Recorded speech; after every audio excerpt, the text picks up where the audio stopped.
ቸርነት ፍላቴ ይባላል። የሐዋሳ ከተማ አስተዳደር ምክትል ከንቲባና የመሰረተ ልማት እና የከተማና መሰረተ ልማት ኃላፊ ነኝ። ኮሪደር ልማት ላይ ልምድ ለመውሰድ እንደመጣ ነው። ስለዚህ እነዚህ አሁን ከህዝቡ ጋር በጋራ የተሰሩ ስራዎች፣ ባለሀብቱን አሳትፎ የተሰሩ ስራዎች በጣም በርካታ ስራዎች እንደተሰሩ አይተናል። እንደኛም ከተማ የወሰድናቸው በጣም ብዙ ልምዶች አሉ። ከዛም ባሻገር ከተማውን ስማርት ለማድረግ የተሰሩ ስራዎችን አይተናል። የአዳማ ከተማ አንድ ማዕከል አገልግሎትን አይተናል። ይህን ስናይ ያው እንደኛ ከተማ የምንወስዳቸው ልምዶች አሉ፣ የጀመርናቸው ነገሮች አሉ እንደ ከተማችን። እነዚህን በደንብ አስፍተን ለመሄድ ጥሩ እድል ነው ያገኘነው ማለት ነው። ስለዚህ እንደ ጀማሪ እኛ አሁን ከኋላ መተን እየጀመርን ነው ያለነው። ስለዚህ የወሰናቸውን ልምዶች አዳብረን በእኛ ከተማ ላይ የተሻለ ስራ ለመስራት በተለይ አገልግሎት አሰጣጡንም ለማዘመን የጀመርናቸውን ስራዎች በደንብ አዳብረን ለመሄድ፣ ሁለተኛ የኮሪደር ልማት ስራዎች አሉ። ከዚህ በፊት ኮሪደር ልማት ስራ እንደ ሐዋሳ ከተማ ሰርተን አስመርቀናል። በመጀመሪያ ዙር ክቡር ጠቅላይ ሚኒስትሩ በተገኙበት ተመርቋል። ሁለተኛው ዙር በጣም ሰፊ የኮሪደር ስራ እየሰራን ነው የምንገኘው። አሁን በማጠናቀቅ ላይ ነው የምንገኘው። ይህንንም እዚህ ጋር ያየናቸውን ነገሮች በተለይ ኮሪደር የሚፈልጋቸው በኮሪደሩ ላይ የሚጨመሩ ነገሮችን በመጨመር በተለይ ከአዳማ ከተማ ልምድ ለመውሰድ የመጣ ነው። ከህዝቡ ጋር እንዴት ተሰራ የሚለውን ነገር የኮሪደር ልማት መንግስት ብቻ የሚሰራው ሳይሆን ህዝብ የሚሰራው ስራ ስለሆነ ከህዝቡ ጋር ከባለሀብቱ ጋር በኮሪደር የሰራናቸው መንገዶች ግራና ቀኝ ያሉ ባለሀብቶች እንዴት ተሳተፉ ከተማን ለማሳደግ የሚለውን ባለሀብቶቻችንን ጭምር ይዘን የመጣ ነው ኮሪደር የሰራንበት አካባቢ ያለውንና ስለዚህ ይሄ እኛ በጣም ይጠቅመናል የሚል ሀሳብ ነው ያለን። በሶስተኛው ምዕራፍ እንደኛ ከተማ በጣም ማሲቭ የሆነ በጣም ሰፊ የኮሪደር ልማት ስራዎችን ለመስራት ዝግጅት አጠናቀናል። ለዚህም ዲዛይን ስራዎቻችን ያጠናቀን ስለሆነ በዚህ ዲዛይን ስራዎቻችን ላይ ማካተት የሚገቡን ጉዳዮች ከአዳማም ከተማ ይሁን ከአዲስ አበባ የምንጨምራቸው ተሞክሮዎች አሉ። እነዚህን ተሞክሮዎች ጨምረን ዲዛይን ስራዎችን አጠናቀን ወደ ተግባር ለመግባት ከተለያዩ ከተሞች ተሞክሮ እየቀሰምን ነው የምንገኘውና ከአዳማ ያገኘነው በጣም ጥሩ ነገር ነው። በተለይ ከህዝቡ ጋር የተሰሩ ስራዎች ከባለሀብቱ ጋር የተሰሩ ስራዎች በጣም ጠቃሚ ነገር አግኝተናል። ባለሀብቶቻችንም ትምህርት ያገኙበት ሁኔታ ነው ያለው። በተለይ ከሃይማኖት ተቋማት ጋር የተሰሩ ስራዎች፣ የተለያዩ የነዳጅ ማደያዎችን ከማንሳትም ጋር ተያይዞ የተሰሩ ስራዎች የኛም ባለሀብቶች ተሞክሮ የወሰዱበት ሁኔታ ነው ያለው። ወደ ከተማችን ሲመለሱ ይሄን ስራ ከባለሀብቱ ጋር ለምንሰራው ስራ እኛ አሁን ዳገት አይሆንብንም ማለት ነው። ስለዚህ ባለሀብቱ ራሱ ይዘን የመጣነው ባለሀብት ይሄን በአካልም ስላየ ራሱ ላይ እርምጃ ከመውሰድም ጋር ተያይዞ ራሱ መስዋዕት ሆኖ ከተማን ከማሳመር ጋር ተያይዞ የራሱን ህንፃዎች ከማሳመር ጋር ተያይዞ ያሉ ስራዎች በስፋት ተሞክሮ ያገኘንበት ሁኔታ ነው ያለው። ስለዚህ በአጠቃላይ ሲታይ በጣም ጥሩ ተሞክሮ አግኝተናል የሚል ሀሳብ ነው ያለኝ። በጣም ፈጣን የሆነ ልማት ነው እየመጣ ያለው። በጣም ፈጣን የሆነ እድገት ነው እየመጣ ያለው። ይሄንን በዚህ በጅምር ላይ ያለው ወይም በሂደት ላይ ያለን ከተማ ይሄ ጎደለ ይሄ እንዲሁን ምናምን የሚባሉ ነገሮች በሂደት ነው እየተስተካከሉ የሚሄዱት። አሁን አንዳንድ ቦታዎች ላይ ግንባታቸው ያላለቁ አሉ፣ በሂደት የሚያልቁ በጊዜ ሂደት የሚያልቁ አሉ። ከግሪነሪ ወይም ከአረንጓዴ ልማት ጋር ተያይዞ በጣም አስፍቶ መሄድ የሚገቡ ጉዳዮች አካባቢዎች አሉ። በተለይ ይሄ አካባቢ ሞቃት የሚባል አካባቢ ከመሆኑ ጋር ተያይዞ በደንብ ከተማ በደን መሸፈን አለባት። የተጀመሩ ስራዎች በጣም ጠቃሚ ናቸው። በጣም ጥሩ ስራዎች ተጀምረዋል። ከዚህ በፊት ስናቃት አዳማ የበረሃ ከተማ ነው የምትመስለው። አሁን ግን ኦልሬዲ ጫካ ውስጥ ያለች ከተማ ነው እየሆነች ያለችውና ይሄን አስፍቶ መሄድ ነው የሚገባው። ከህዝቡ ጋር እየተሰራ ያለው ስራ በጣም የምንደነቅ ነው። ይሄ በዚህ መቀጠል ያለበት ስራ ነው። ህዝቡም ተባባሪ ነው ለልማቱ። ስለዚህ ይሄን ሌሎች ከተሞች ጭምር ተሞክሮ የሚሆኑ ነገሮችን አግኝተናል። እንደኛም ከተማ ተመልሰን ስንሄድ ህዝባችንን እንዴት አነቃንቀን መስራት እንደሚገባን እኛም ተሞክሮ የወሰድንበት ነው የሆነው። ኢንስፔክተር ተስፋዬ ደምስ ይባላል። ከሐዋሳ ከተማ አስተዳደር ነው የመጣሁት። ሐዋሳ ስንመጣ በተለይ የኮሪደር ልማቱ በአዳማ ላይ እንዴት እየተሰራ ነው፣ የህዝብ ተሳትፎ፣ የአመራሩ ቁርጠኝነት እንደዚሁም ደግሞ የባለሀብቱ በጋራ ሆኖ ተቀናጅቶ እንዴት ይሰራል ለሐዋሳ መነሻ የሚሆን ሀሳቦችና እንደዚህ ልምድ ልውጥ ነው ለመውሰድ የመጣ ነውና እንደ አዳማ ከተማ ያየሁት ነገር በጣም ደስ ብሎኛል። እኔ ላለፉት ጊዜያቶች የፌደራል መንግስት ትራንስፖርት ሚኒስቴር በተለወጠ ስብሰባ እዚህ ሲጠራን እዚህ ስንመጣ ነበርና የዛሬ 3-4 ዓመት አካባቢ መጥቻለሁ። አዳማ ግን እንደዚህ አልነበረችም።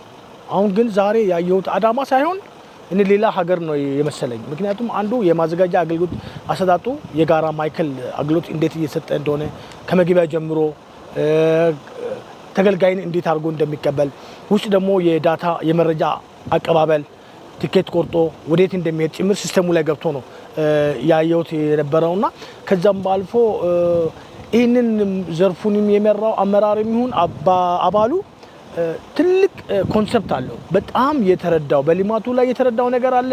የህዝብ ተጠቃሚነትን ከማየት አንፃር የሰራቸው ስራዎች አሉ።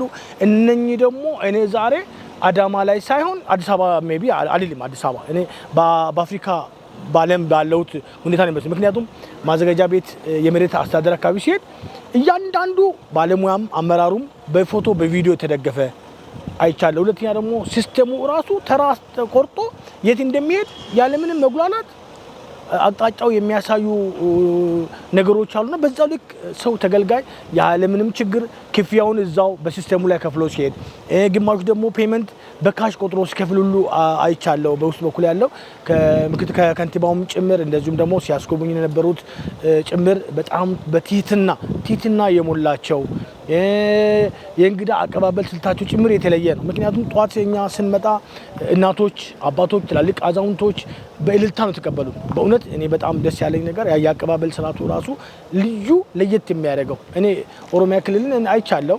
እንደዚህ ግን ከኮሪደር ልማቱም የህዝቡ አሳሰብ፣ ባህሉ፣ እሴቱ፣ የመንገዶች ሁኔታ፣ የእግረኛ ወክዌ፣ የትራፊክ ማናጅመንት ጭምር አይቻለሁ። እያንዳንዱ ነገር እየጠየቁ ነበረ፣ ቪዲዮም እያያዝኩ ነበርና እኔ በእውነቱ ነው የሚላችሁ አዳማ ከዚህ ከአንድ አመት በኋላ ከአፍሪካ ጋር ተወዳዳሪ ናቸው። አዳማ ከዚህ በፊትም ያው በእንግድነት 2-3 ጊዜ አይቻታለሁ። አሁን ግን ያለው ለውጥ እጅግ በጣም የሚያስደስት፣ በዚህ በአጭር ጊዜ እንዲህ አይነት ለውጥ ይመጣል ተብሎ የማይታሰብ በእውነት በአይናችን ያየናቸው ቦታዎች ሁሉ ለአይን ጭምር ሲሳይ የሚሆኑ እጅግ በጣም ከተማይቱን ያስዋቡ ያሳመሩ ልማቶችን ተመልክቻለሁኝ። እጅግ በጣም ደስ ብሎኛል። እንግዲህ ከገባን ጀምሮ አንደኛ የሰዎች አቀባበል፣ ሁለተኛ ደግሞ በቢሮ አካባቢ ያሉ ስርዓቶች፣ የቢሮ ስርዓት፣ በየቢሮዎች ያሉ ሰራተኞች በምን አይነት ሁኔታ በዘመነ መልኩ ስራቸውን አቀላጥፈው እየሰሩ እንደሆነ ሰፊ ማብራሪያ ተሰጥቶናል። እንግዲህ ከዚያ ባሻገር እንግዲህ በጣም በተለይ በዚህ በድሬዳዋ መውጫ በኩል ከታች ጀምሮ እስከ ላይ ድረስ ያየነው የኮሪደር ልማት እጅግ በጣም የሚያስደስት ለሌሎች ከተማዎች አርአያ መሆን የሚችል እንዲሁም ደግሞ በቅድስት ማርያም ቤተ ክርስቲያን ፊት ለፊት ያለው አጥር እንደነገሩን በዚያ የነበረው አጥር ለዚሁ ልማት ተብሎ እንደፈረሰና ያ ግን ፈርሶ እንዳልቀረ ወደ ውስጥ ደግሞ የሱቅ መስሪያ ቦታ እንደተሰጣቸው፣ እነዚያ ሱቆችም እጅግ ለከተማው ውበት ድምቀት የሚሆኑ ሱቆች ሆነው በሌላ መልኩ ደግሞ ለቤተ ክርስቲያኒቷም ገቢ የሚያስገኙ፣ ለተከራይታውም እንደዚሁ ገቢ የሚያስገኙ፣ ለመንግስትም ደግሞ ታክስ ገቢ የሚያስገኙ 3 አይነት ጠቀሜታ ያላቸው ሱቆች መሆናቸውን አይቻለሁኝ።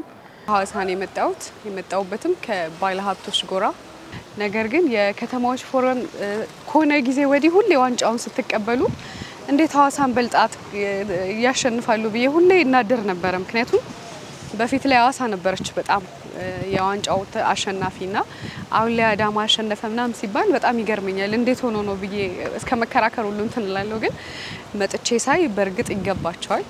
በጣም ተሰርቷል። እንዳስረዱን ከሆነ የማዘጋጃ ቤቱ ኃላፊ በጣም የሚገርሙ ስራዎች በጣም በአጭር ጊዜ ተሰርተው አይተናልና በጣም የሚደነቅ ስራ ነው ያየ ነው።